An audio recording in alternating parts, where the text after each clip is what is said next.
Hello and welcome to Gendering Geopolitics, my short series where I have quick 10-minute conversations with women who are breaking barriers around the world. My name is Emily Prey, and I'm a senior analyst at the New Lines Institute in Washington, D.C. Today, I have the pleasure of speaking with Huma Abedin, Chief of Staff to Hillary Clinton and New York Times bestselling author of Both and A Life in Many Worlds. Thank you so much for joining me today, Huma. Thank you for having me, Emily. I'm looking forward to our conversation. So today we'll be talking about your book, Both and, which was an absolutely fascinating, incredible, moving read. And so for young women who are reading your book, what message do you hope that they take away from it? Well, one of the messages I hope young women in particular take is that you don't always know how you're going to end up doing things in your life, that it's good to take risks. It's good to work hard. It's good to try new adventures. And the piece of advice I give people all the time, I'm thrilled to be speaking at so many colleges and universities. I'm speaking to Cornell students tonight, but this idea of sometimes it's worth doing the thing that scares you the most, because sometimes it's often worth it. And I chose to do that by sharing my truth, telling my story, writing this book. And it's been an extraordinary experience.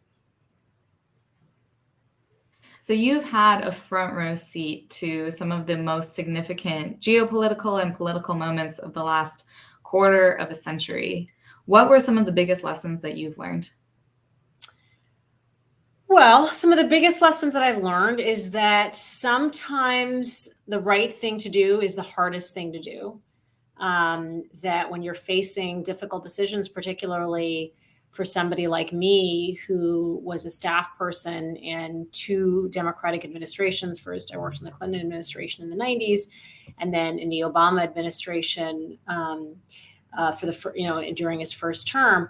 That you are constantly, when America for many years, and in some people's opinions still is, the foremost superpower of the world, the responsibilities, geopolitical issues, how do you engage with the world?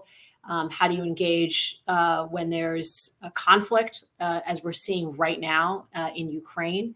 That very often the rest of the world is looking to the United States for that leadership. And in this particular case, we're lucky to have a president who is actively involved and engaged in working with our NATO allies to help preserve democracy. I mean, the very basis upon which this country was founded, this ideal of democracy, is at risk, is not only at risk, in peril in a country like Ukraine. And so how do we engage in difficult situations like that, humanitarian crises around the world?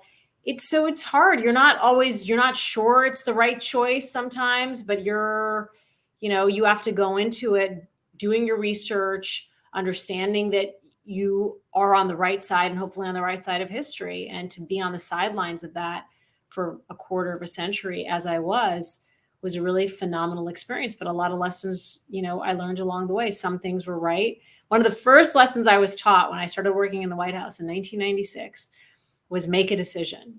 First, fail to plan to fail. So I was always very meticulously organized, and I kept a little black book that with my to-do list. I still live by my book.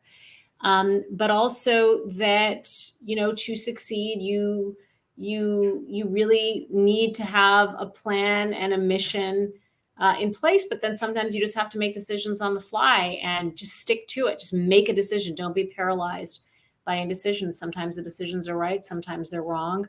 And you deal with the consequences later. Very wise words. And so one of the things that you talk about your book that's absolutely critical to your book, it's called Both and, is your identity. And your multiple identities allowed you to move between and among different groups of people around the world in your work. In your experience, how important is having people of different color, of different religions, women represented in the rooms where the decisions are being made? Well, first of all, we're living in a country where the minority representation is going to, in a matter of time, no longer be a minority in this country. And the way I was raised, my parents, it's one of the greatest gifts I think they gave us, which is number one, a really strong sense of security in what our identity was and having a tremendous amount of pride in that. So even though, as I write in the book, I grew up in Saudi Arabia, I'm a product of an Indian father and a Pakistani mother, two countries that are often in conflict with each other. I was born in Michigan, and raised as an American Muslim, taught to be proud of both of those heritages, and also feeling a deep connection to the Middle East, the part of the world in which I was raised, and spending my summers in the United States and in Europe and all over the world. And this notion of really exploring other cultures and languages and communities, seeing how other people lived, seeing that our similarities are so much more than our differences. And so this idea of oneness and community and curiosity. I can't even count the number of tea ceremonies. Not only that we would have in our house, tea was, kind of a really important daily tradition in our household, but all throughout the world, that there are so many just cultural touchstones that that connect all of us. And I think it gave me a real sense of international perspective when I started working in government, that I could be both an American and working as a federal government employee, but traveling to places around the world and understanding some of the backgrounds, the cultural sensitivities, certainly the religious sensitivities. And it made me confident, but it also comfortable. And I think it made other people comfortable too, that they felt, my father always said the only way to push through conflict is for two sides to meet each other as equals. And that's not always possible. And it's often very hard. I mean, again, going back to what's happening in Russia and Ukraine, Zelensky can't even get Putin to have an actual one-on-one meeting with him. But it was a gift. It's something I'm trying to teach my son. As I was saying to you, I just got back from a long trip to India and the United Arab Emirates, and I took my 10-year-old son with me. I took him out of school for a week and really believe that that kind of education, that exposure to the world and communicating with other cultures and people, and he loved it, is so important. I'm going to continue to do that as much as I can.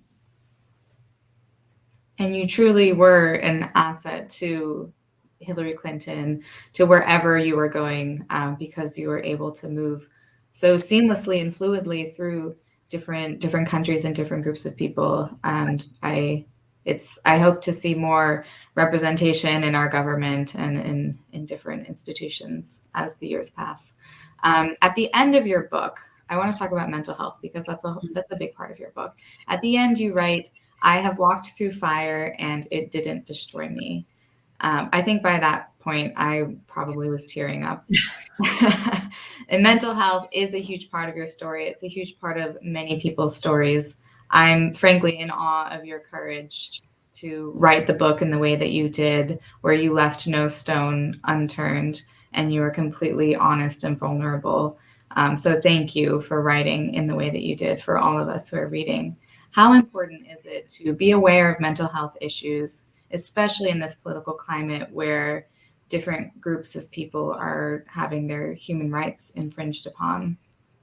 It's one of the main reasons I wrote the book. I think when you are going through a mental health challenge, as certainly I personally was, my personal trauma took me to a very dark, very low, very singular place. When you're in it, you feel so alone and so isolated. And in many cases, there's so much shame that comes with that experience that you're going through. And I think the more we share our own stories of trauma and mental health challenges, the more it makes other people who are also similarly struggling or struggling in a different way feel less alone, maybe reach out and seek help. I mean, the number of people just on my book tour that I've met, it's just been so really humbling to me, who've said, okay, maybe this is giving me the courage to get some help for some of the things that I've been struggling with. And, you mentioned the particular partisanship, and absolutely that is a challenge certainly in our country.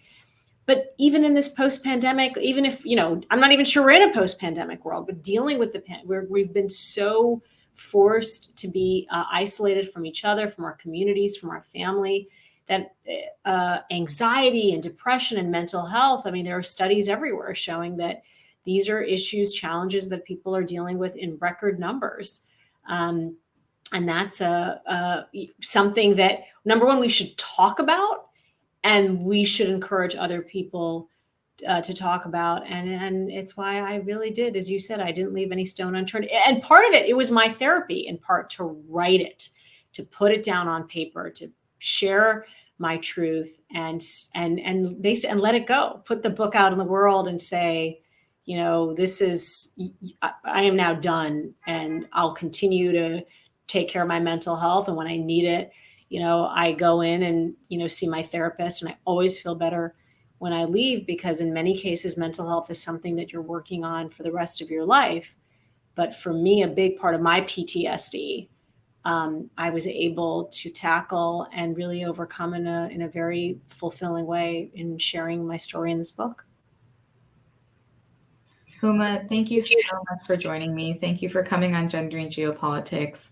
I really appreciate your time, and thank you for writing this incredible, incredible book. Thank you for your questions. Thank you for the conversation. I've so enjoyed talking to you, and I hope to see you soon. Look forward to it. I hope so too.